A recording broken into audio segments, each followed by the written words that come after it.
Hello friends, ನಾನಿವತ್ತು L G 958 brake caliper disc change ಮಾಡೋಕ್ಕೆ ಹೋಗ್ತಾಯಿದ್ದೀನಿ.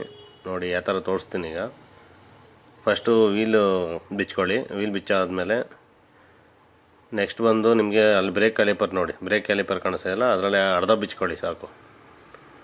Full ಬಿಚ್ಚಕ್ಕೆ ಹೋಗ್ಬೇಡಿ. ಆ ಕಡೆ ಈ ಕಡೆ 2 ಬೋಲ್ಟ್ ಬರ್ತದೆ. ಟೋಟಲ್ 4 ಬೋಲ್ಟ್ ಬಿಚ್ಚಿದ್ರೆ ನಿಮ್ಗೆ ಆಫ್ ಬರುತ್ತೆ. ಬಂದಾದಮೇಲೆ ಈ ಕಡೆ ಬಂದು ಆ್ಯಕ್ಸಲಲ್ಲಿ ಆಫ್ ಶಾಫ್ಟ್ ಬರುತ್ತೆ. ಒಂದು ಆಫ್ ಶಾಫ್ಟ್ನ ಎಡೀರಿ ಬರುತ್ತೆ. ಅದನ್ನು ತಗೊಂಡಾದ್ಮೇಲೆ ಏನು ಮಾಡಿ ಅಂದರೆ ನೆಕ್ಸ್ಟು ಇದಕ್ಕೆ ನಿಮಗೆ ಪ್ಲ್ಯಾಂಟರ್ ಗೇರು ಬಂದುಬಿಡುತ್ತೆ. ಅದು ಪ್ಲ್ಯಾಂಟರ್ ಗೇರ್ ಬಂದಾದಮೇಲೆ ನಿಮ್ಗೆ ಏನಾಗುತ್ತೆ ಅಂದರೆ ಅದ್ರ ಹಿಂದ್ಗಡೆ ಬೋಲ್ಟ್ ಇದೆ ನೋಡಿ.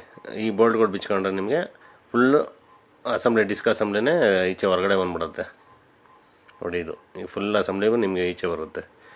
ಅದು ಬಂದಾದಮೇಲೆ ನಿಮಗೆ ಫುಲ್ಲು ಏನು ಮಾಡ್ತೀರ ಅಂದರೆ ಒಳಗಡೆ ನಿಮಗೆ ಒಂದು ಚೆಕ್ ನೆಟ್ ಬರುತ್ತೆ.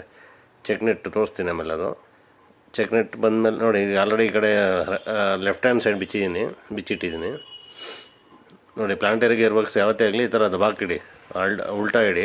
ಸೀದಾ ಇಟ್ಟರೇನಾಗುತ್ತೆ, ಎಲ್ಲ ಬಿದ್ದೋಗುತ್ತೆ. ಒಳಗಡೆ ನೀಡಲ್ ಬೇರಿಂಗ್ಸ್ ಬರುತ್ತೆ, ಅದೆಲ್ಲ ಉದ್ರೋಗುತ್ತೆ. ಇದ್ರೊಳಗಡೆ ಬಂದು ದೊಡ್ಡ ಬೇರಿಂಗ್ 2 ಬರುತ್ತೆ, ಒಂದು ಚೆಕ್ ನೆಟ್ ಬರುತ್ತೆ, ಒಂದು ಸೀಲ್ ಬರುತ್ತೆ. ಸೀಲ್ ಆಲ್ರೆಡಿ ಚೇಂಜ್ ಮಾಡಿದ್ದೀನಿ, ಅದು ತೋರಿಸ್ತೀನಿ. ಆ ಕಡೆ ಕಾಣಿಸ್ತಿದೆಯಲ್ಲ, ಬ್ರೇಕ್ ಕ್ಯಾಲಿಪರ್ ಕೂಡ ಅಲ್ಲೇ ಇದೆ ನೋಡಿ, ಆಫ್ ಬಿಚ್ಚಿರೋದು ನೋಡಿ. ಇದು ಆಲ್ರೆಡಿ ಫಿಟ್ಮೆಂಟ್ ಮಾಡಿ ಇಟ್ಟಿದ್ದೀನಿ.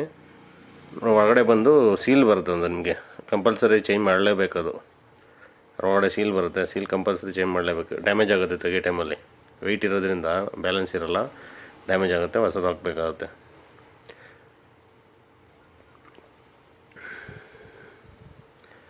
ನೋಡಿ. ಇನ್ನು 3 ಡಿಸ್ಕ್ ಇದೆ, 3 ಡಿಸ್ಕು ಕೂಡ ಚೇಂಜ್ ಮಾಡಬೇಕು ನೋಡಿ. ಈಗ ಫಿಟ್ಟಿಂಗ್ ಮಾಡಿದ್ದೀನಿ, ಒಂದು ಸೈಡ್ದು ಕಾಣಿಸ್ತಾ ಇದೆಯಾ. ರಿಂಗ್ ಏರ್ ಫಿಟ್ ಮಾಡಿದ್ದೀನಿ, ಹೊಸ ಡಿಸ್ಕ್ ಹಾಕಿದ್ದೀನಿ ನೋಡಿ. ಒಳಗಡೆ ಚೆಕ್ ನೆಟ್ ಇದೆ ಇಲ್ಲಿ, ಆ ಚೆಕ್ ನೆಟ್ನ ಕ್ಲೀನಾಗಿ ಟೈಟ್ ಮಾಡಬೇಕು. ವೀಲ್ ತಿರುಗಿಸ್ತಾ ಟೈಟ್ ಮಾಡಿ ಅಷ್ಟೇ. ಬಾಯ್.